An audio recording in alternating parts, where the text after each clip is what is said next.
Okay, so I think we can start. So in the last lecture, we kind of concluded our discussion on limit state function, in particular the limit state function in terms of capacity and demand. And there we saw that if things are Gaussian, then there is a very nice thing known as the Cornell's reliability index, which is basically mu g by sigma g. But if it is log normal, then we took a different form. And basically the main message was that for a generic distribution, you cannot do those things. That was the generic message. And then we started talking about how we can use the same concept that we use for Gaussian for a generic nonlinear limit state function. And that is what we started discussing. We did not do anything in that line, but I just showed the Taylor series expansion. And that's where we stopped, right? So let us start from that point itself. So till now,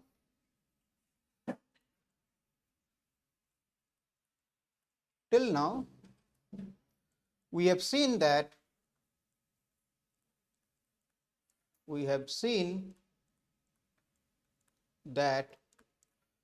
probability of failure is equal to phi inverse, not phi inverse, phi of minus mu g by sigma g, right? We have seen this, but this only holds if my g is Gaussian, seen, which is equal to, by the way, phi of minus beta, but this only holds if g, and what is g? My limit state function or the performance function. So this only holds if g is Gaussian, right? Otherwise it does not hold. And so what can we do to use it for a generic limit state function? What can we do? So for extending it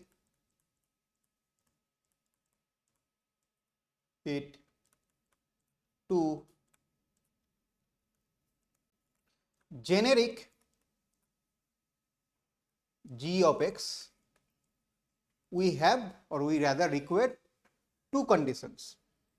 The first condition is that this x, the random variable, should be Gaussian, and the second one is that g should be linear, because then only this g of x will also be Gaussian, right? So for extending it to generic g of x, we require x should be Gaussian and g should be linear. Now what did I say about x being Gaussian? What are we going to do if x is not Gaussian? Transformation of distribution. I said we are not going to discuss it right now, but we will discuss it some point in the future. But it is possible to transform a random variable to a Gaussian random variable, or if I am being more specific, it is possible to transform any distribution to another distribution. That transformation always exists. Okay. So it is possible to transform, in this case, from an arbitrary distribution to Gaussian distribution. So that is possible, and yeah, and we can do that. And because that is possible, and I talked about two transformations.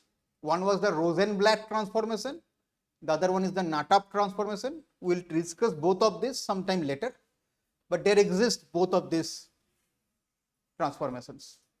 There exist both of these transformations and we can transform, right? So yeah, so X should be Gaussian, and that Gaussian we don't care about right now because we know that any distribution can be transformed into Gaussian. The second point, however, is not so straightforward. The second point is that G should be linear, but for a generic case this G is going to be non-linear, and so we need to somehow transform it into a linear, and we talked about it last time. How do we transform it? Taylor series, right? So this one, there are two things. One is the Rosenblatt transformation, Rosenblatt's transformation. The other one is the Nata transformation. Okay, and for this we have the Taylor's series. Okay, and remember this X, the variable X is potentially a vector. X is not a scalar.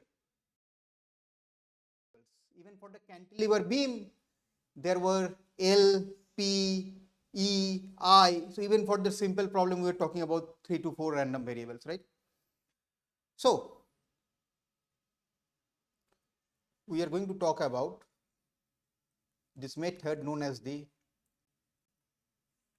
first order moment method, and I already discussed why is it called first order and why is it called second moment. We already discussed about it, right? So in this first order second order moment method, what we are going to do is there will be number of approximations that we will see, number of violations of the conditions, but somehow we will try to reach a point where we can compute the probability of failure. Okay, so first of all, G of X, I can write it as, using Taylor series, G at X naught plus summation I equal to 1 to K, where K is my number of random variables. So I am assuming that I have K random variables. X is a K dimensional vector. That is what I am assuming here. And then del G del X evaluated at X naught Xi minus X naught I. This, and if I truncate at this point, this will be my first order Taylor series, if I truncate it, right? So if I truncate it at this point, this will be my first order Taylor series, only linear terms are there. So let me write, so this X, how will it look? This will have variable x1, x2 up to xk, and let's say in the transpose form, so a column vector. Okay, so it will have k dimensions. That's what we have assumed. Del x, correct. Thank you. Yeah. This x naught is also a vector, and x naught will look like x naught 1, x naught 2, x naught k transpose. This will how this x naught will look like, and this x naught values should be known to you, because this is the known value about which you are going to use your Taylor series expansion or expand the gx function. So this x naught is known to you. I am denoting it as x naught 1, x naught 2, x naught k, x naught I, x naught j. Okay, and as I said, this is my first order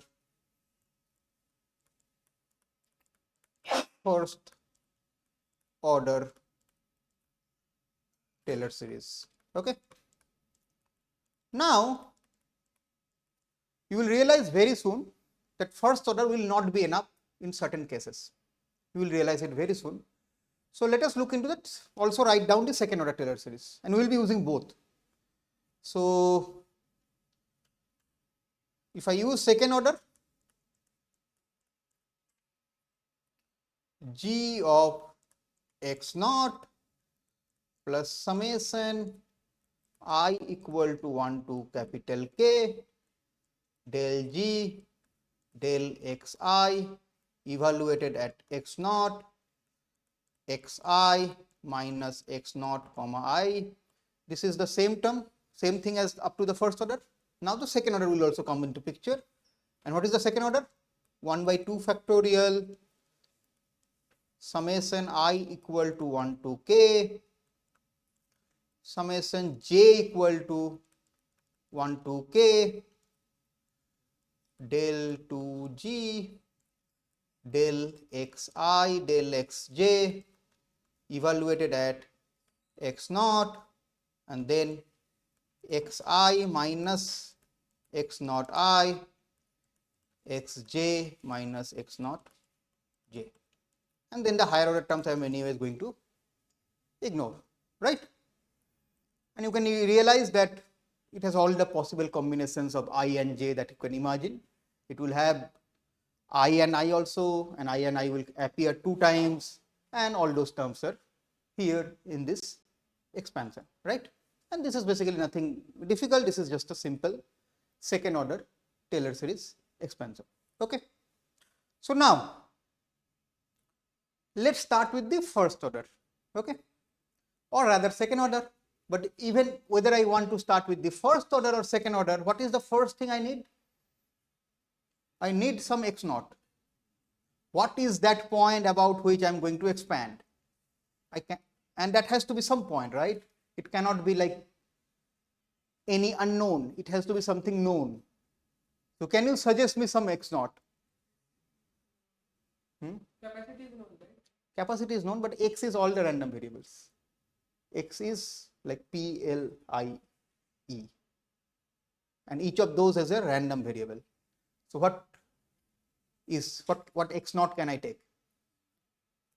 0, but it is possible that the distribution is such that it will never reach 0. I can always have a random variable L, for example. L will never be 0. So is it a good choice to just start from 0? Probably not. It will become something infeasible, right? Any other suggestions? In statistics, whenever something is random and I want a point value, what should I take? Mean. So what should I start with? Mean. That's kind of an obvious thing that comes into mind, right? We start by taking x naught to be my mean. Okay. Oh, by the last day I told one thing wrong, but we did not discuss it, so it will come today, and that time I will clarify that. Okay. Okay. So let us consider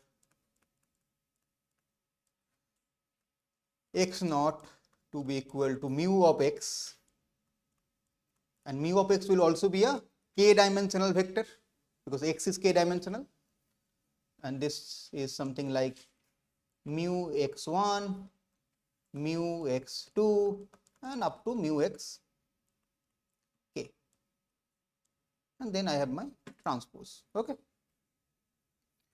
Now about this mu, if I write my Taylor series expansion, what will it look like?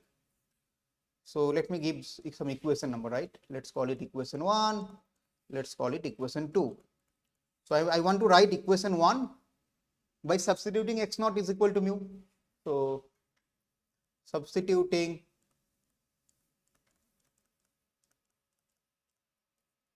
mu of x in equation 1, we get the same kind of thing. Basically, g of x will now be g of mu x plus summation I equal to 1 to k del g del xi evaluated at mu of x xi minus mu xi. Okay. and I am just taking the first order expansion here. Okay. Now remind me, in all of this G business, what is our original goal? Linearize I have already done, but linearizing is not the goal. What is the goal in reliability? Probability of failure. What is my probability of failure? P of mu G by sigma G. So that means I need to find out my mu of G and sigma of G, which means I need to find out my mean of this capital G, which is the expectation, and variance of this capital G, and so that I can take a square root, right? So our objective, we should not lose focus of that. Our objective is still and will always be throughout this course to quantify or to calculate the probability of failure, or maybe beta, or maybe reliability. But one of these three will always be our goal. And now, since our goal is to compute this probability of failure or beta, we know that beta is function of mu G and sigma G. So that means our goal is now to find out mu G and sigma G, right? So we want to find mu G. Since beta is equal to mu G by sigma G, we proceed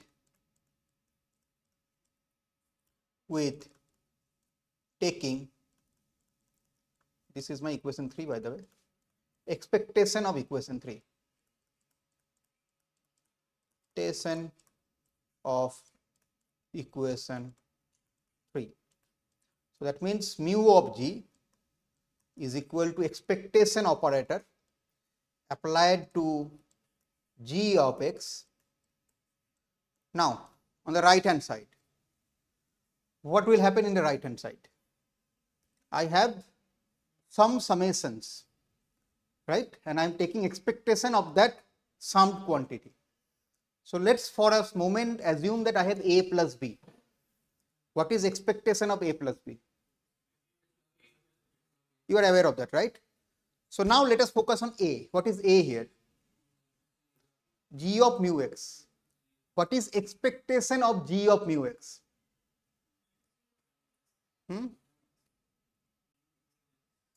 Louder. Mu X. How?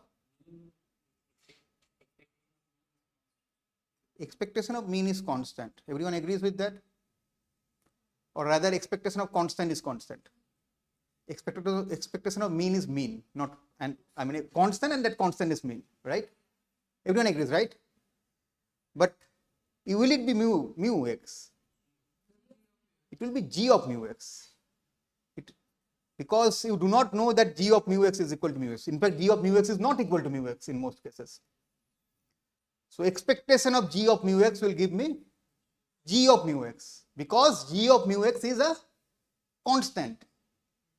Why is it a constant? Because G is a function known to me, a deterministic function, like L by 325 minus PL cube by 3EI. So G is a deterministic function. It becomes random because this P, this L, this E, this I are random. But instead of substituting random values, I am now substituting the mean. And mean is a deterministic value. Since mean is a deterministic value, when I substitute this mean value into my limit state function, I get a constant. And expectation of constant is that constant.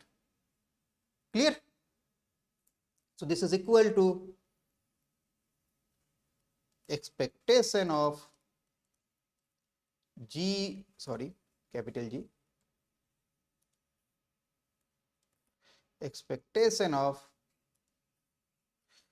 capital G of mu X, which is, okay, I'll write it later, plus, we discussed the first term and I'll write that in a short while, but what will happen to the second term?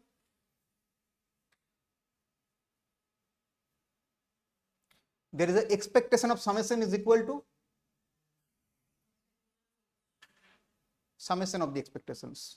Expectation of sum of AI is equal to summation of expectation of AI, because expectation of A plus B is equal to expectation of A plus expectation of B, same thing.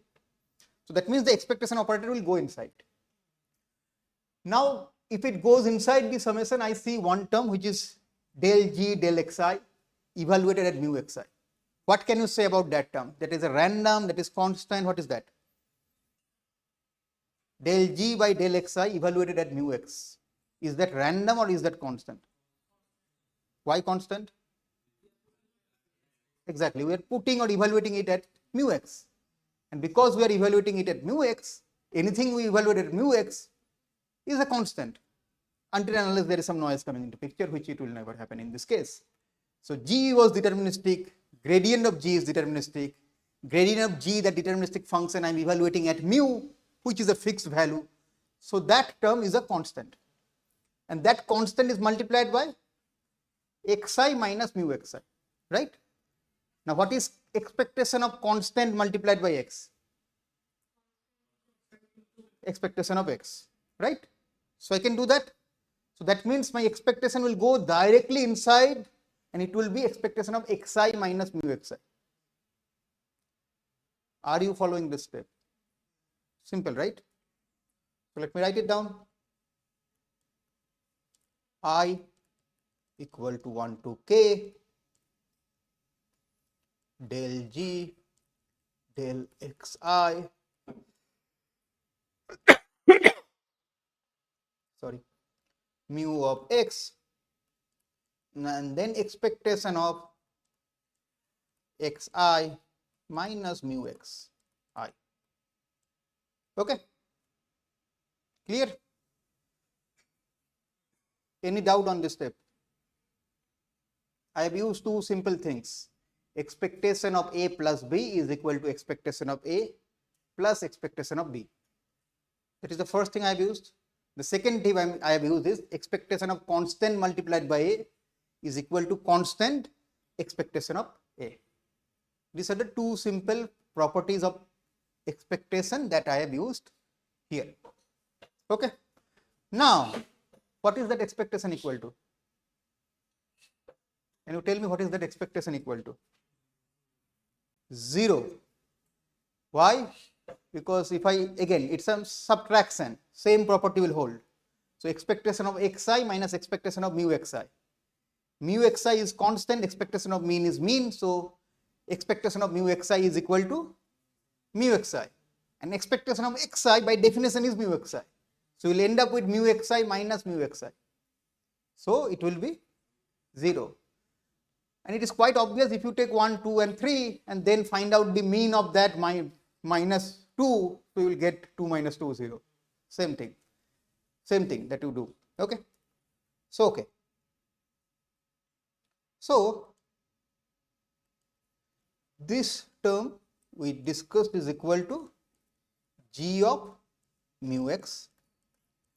This term we discussed is equal to 0. So, mu of G is equal to G of mu X. Okay. So, therefore, which implies mu of G is equal to G of mu X. Okay. Is this clear?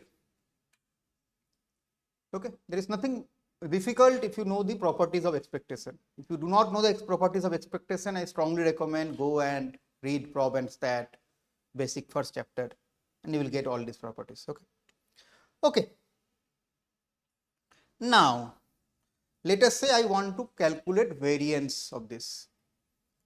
If I try to calculate variance of the first order, what will happen? Variance of A plus B is equal to variance of A plus variance of B plus 2 times covariance of A comma B. That is the property we are aware of. But even before I go there, what is variance of A? What is A here? G of mu X. What is variance of G of mu X? 0. Why? Variance of constant is equal to 0. Right? And then if I go to the second term, I will get I will get covariance, but I will also get variance. If I assume this I is xi is to be independent, I will only get variance. So what is variance of xi minus mu xi?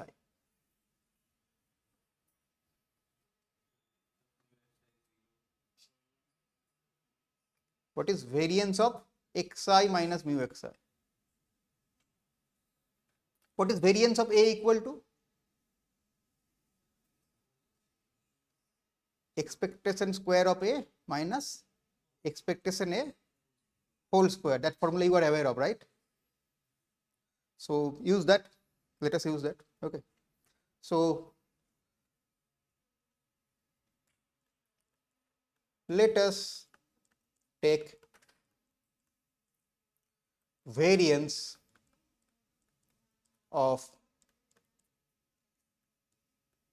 xi minus mu xi, right? I want to calculate variance of this. So variance of xi minus mu xi is equal to expectation of xi minus mu xi whole square minus expectation of xi minus mu xi whole square, right? This is the formula. What is the second term? 0 square. Second term is 0 square, right? Because the expectation of xi minus mu xi is equal to 0. This term we just discussed is equal to 0, so 0 square. This one, let us open the bracket. So this is equal to expectation of xi square plus mu xi square minus 2 times mu xi xi. Okay? Clear? No doubt, right? Now take the expectation inside, you will get mu xi square plus mu xi square minus 2 mu xi square, which is equal to 0, which means, what does it mean? It means that if I use the first order term, if I use the first order expansion and try to find out my sigma g, I will get 0, which means my beta will be equal to infinite, which means my probability of failure is 0, which makes absolutely no sense. So what is the solution? For variance we are going to use the second order term. For mean we use the first order term. For variance ideally we like to use the first order term, but we are ending up with 0. So we will use for variance the second order approximation. Clear? So this implies that first order approximation yields sigma g is equal to 0.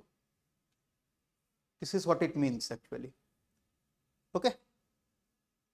This is clear for everyone? No doubt? Okay. So if this is clear for everyone, so therefore the natural solution is that we will like to use second order term. So let us use second order,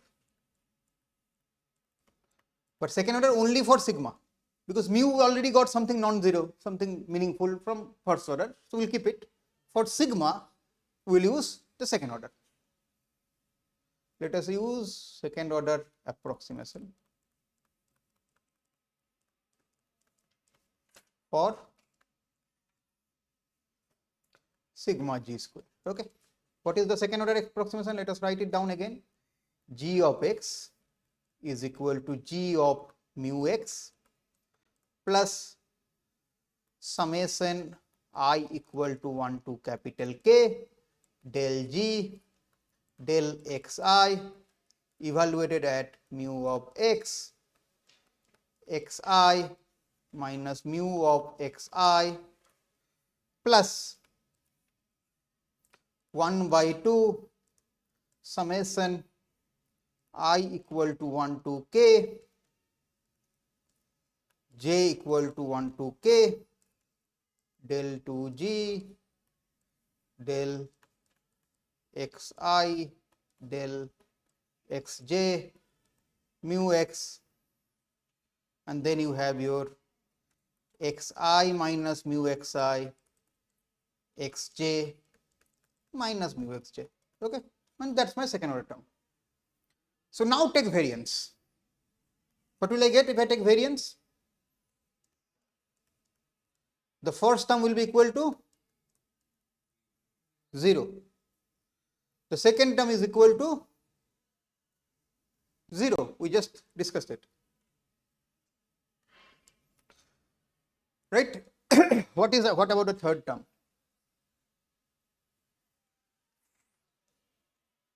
It will basically give you covariance of whatever is sitting inside. Xi minus mu xi, xj minus mu xj.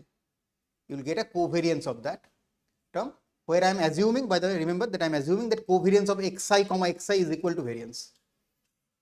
Otherwise, it will not make sense, right?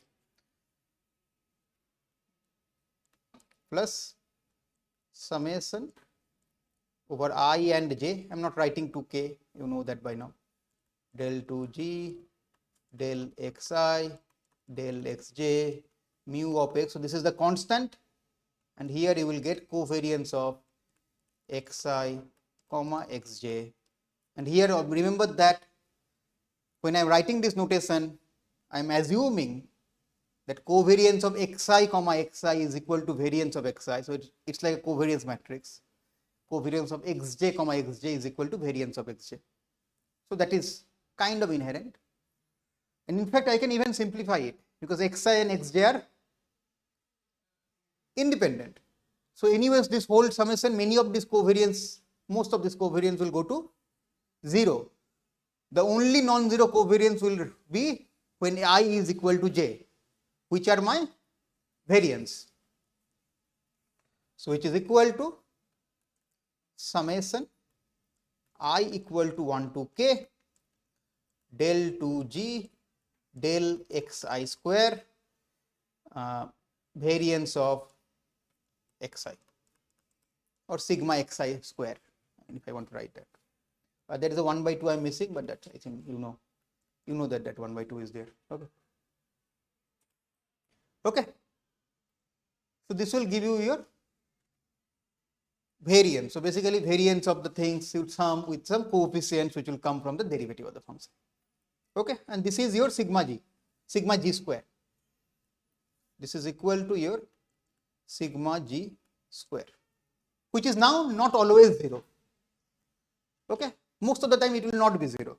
The only time it will be 0 if all the del j del 2g by del xi are 0, or when all the variances are 0.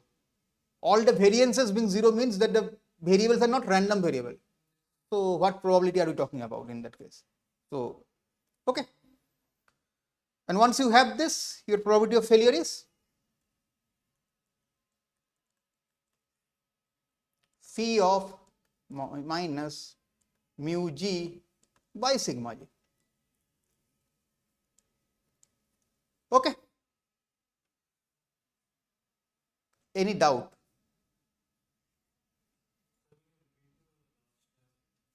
This one?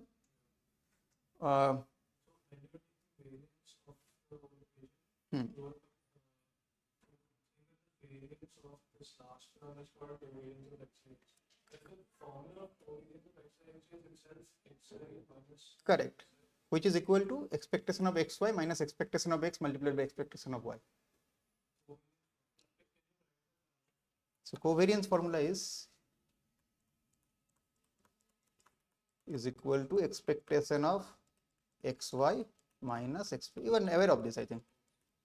Same as variance. If you put y is equal to variance, you will get that. Okay.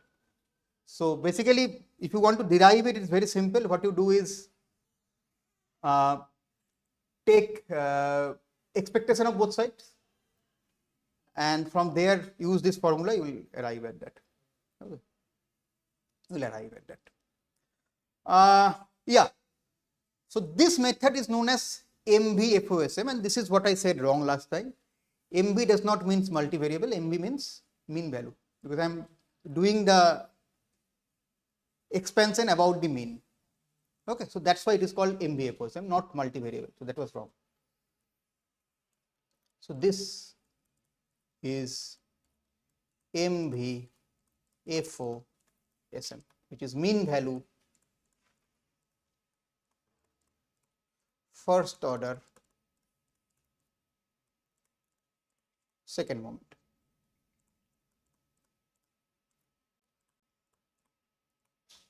Okay, this is known as mean value first order second moment. Okay. Okay. But now this is number of limitations, because of which this method has not been used for, let's say, in last almost 50 years now.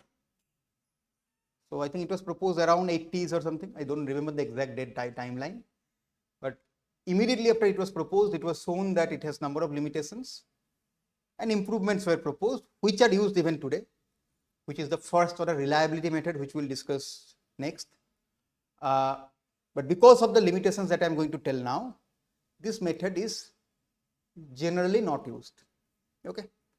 So I'll talk about this limitation in a short while, but before that I have 10 minutes. First, let us look into one example. Okay. Same example. I'm not going to solve it, you can solve it, but I want to discuss it. So same limit state function from last time, from our lecture, first reliability lecture. The limit state is L by 325 minus PL cube by 3EI. What is my capacity? L by 325. What is my demand? PL cube by 3EI. So limit state 1 is written in the form of C minus D. This is my C. This is my D. So limit state 1 is written in the form of C minus D.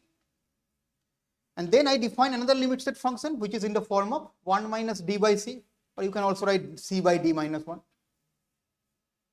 And we know that these two are equivalent. Both of them will give that C should be greater than D for the thing should be safe, C should be less than D for the system to fail. All of us are aware of this by now, right? Now let us also take some numbers. I take it to be constant. So I is no longer a random variable, I is some constant value. So the cross section is not random. Everything else is random and everything else is Gaussian. Okay, so P is Gaussian with mean 60,000 Newton, standard deviation 9,000 Newtons. Okay. L is Gaussian with mean 2500 millimeters and standard deviation 125 millimeters. E, elastic modulus, is also random with mean 2 multiplied by 10 to the power 5, 2 into 10 to the power 5 Newton per millimeter square as my mean, 1 into 10 to the power 4 as my standard deviation. Now I want to use my MVFOSM to find out beta for this problem. Tell me what are the steps I will do. So the steps are in the next slide, I am not going there. You tell me what are the steps based on what we discussed just now.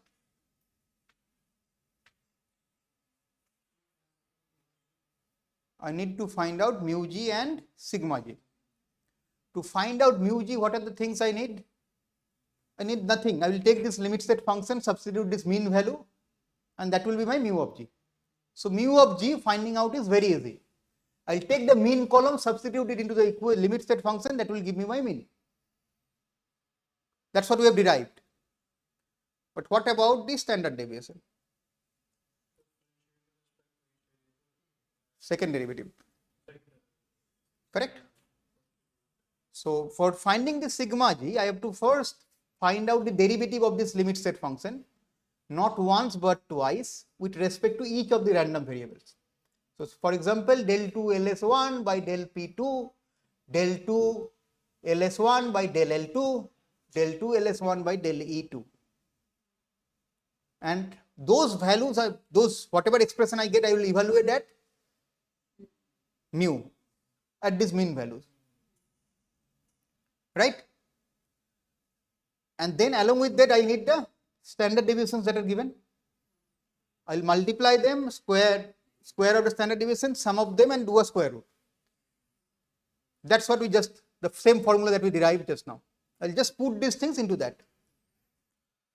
So fundamentally, these are the calculations I will do. The second order derivative is not shown here, but you have to calculate the second order derivative, and these are the kind of values you are going to get. And then once you have that, you will find out your sigma g, and then you will find out your mu by sigma.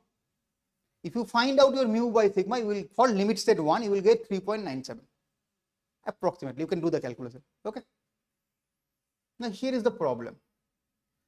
I told you that there is limit state 1 and limit state 2. And you told me, and I also told you, and both of us, all of us are aware of that ls1 and ls2 are exactly same. So then my beta calculated from ls1 and ls2 should be same. You use ls2, you get beta to be equal to 3.69, 3.7, which means that this MVFOSM is not invariant to different forms of the same limit state function. If you write c minus d, you end up with an answer. If you write 1 minus c by d by c, you end up with another answer, which is problematic, which is seriously problematic. This is one of the major, there are 3 limitations of MVFOSM. This is the major one. We do not want a reliability index that changes with the different forms of my limit state function. We do not want that. That makes absolutely no sense. So we want a limit state function that should be invariant to different representation, different similar and equivalent representation of the limit state function. I took one thing to the right hand side, divided it, ended up with another result. That's not acceptable, right? That's seriously problematic. So that is one of the major limitations. Okay. So coming back,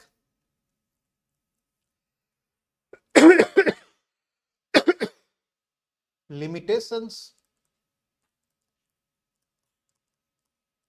of MVFOSM. The first limitation is that it is not invariant to equivalent limit states. Okay. And one example I showed you, although we did not do the calculation, but you can do and check it. Okay. You can do and check it and verify it. There is one more limitation. Okay. The second limitation. The second limitation is that, so I have my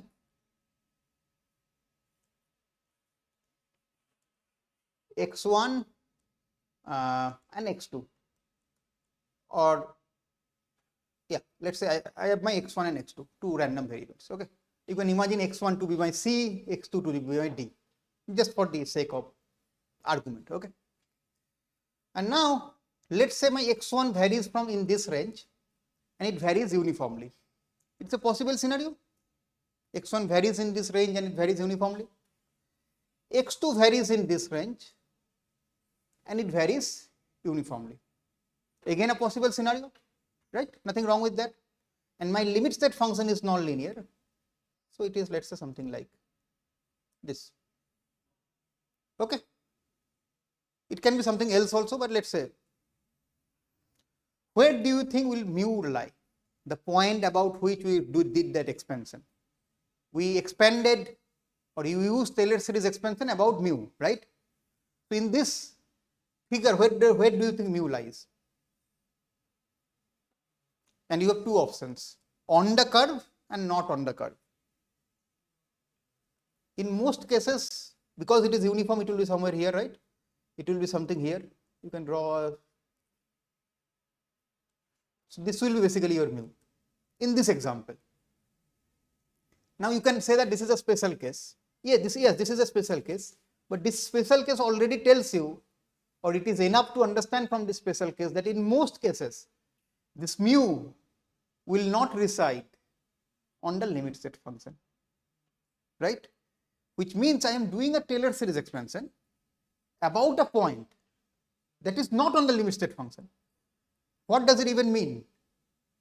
At the very least, it means that my expansion is going to be highly erroneous. Because generally what we do, we take a point and linearize it about that point. Now I am linearizing it about a point which is not on this function, which is somewhere away from the function in most cases. In exceptional cases, it can be on the function also. So the second problem is that mu of x often does not reside on g of x, which is my limit state function, which means my expansion is going to be having some significant errors. I mean, when I say errors, I mean, okay, if you do it go up to infinite, you are fine, but we are not going up to infinite, we are going to first and second order. So that's the problem. Third, and this third problem we are not going to address for the next few lectures. These two problems we will address in the next lecture itself. The third problem we will not address, that problem will persist, but we will address it sometime later. The third problem is that we are using first and second order Taylor series expansion. What happens if my limit state function is highly nonlinear? There will be significant error. Even if in that case mu resides on the limit state function, even in that case there will be significant error. If my limit state is highly nonlinear, only first and second order is not enough, right? Which means FOSM, see I am writing FOSM, not MV FOSM, because this is a issue with FOSM, not with MV FOSM. The other two can be sorted out by removing the MV. This one cannot be sorted out with that. For this you need higher order things. So FOSM cannot handle highly nonlinear function. Okay, this is the third limitation, and these are the three limitations I talked about. The first two limitations we will start addressing next lecture itself, which is day after tomorrow. This Thursday I think there is no lecture, right? Thursday is I think Friday routine or something like that is. So we will not have any lecture on Thursday, but Wednesday we will have lecture. So yeah, coming back. So this mu x often does not reside on gx. It is not invariant, which is the biggest of all the issues. And the last one is that it cannot handle highly nonlinear function. So in the next lecture, what we will do is that we will start with some alternative, we will try to derive and define some alternative definition of limit of reliability index. So till now we have defined only one reliability index, which is the Cornell's reliability index, mu by sigma. Next lecture we will start deriving some alternative reliability index, and that will take us to what is known as first order reliability method. And this first order reliability method is a method that is used even today in industry. It was proposed somewhere in 89 by Hasofer and Lind, but it is used Hasofer and Lind or Raquez and Fizzler, mostly Raquez and Fizzler, if I'm not wrong. But that is used even today. So basically, starting next lecture, we will go into things that are used in practice even today, which are reasonable. They have their limitations, everyone, nothing is perfect, but those are realistically you can use them on real system. Okay. So, I will stop here. Thank you.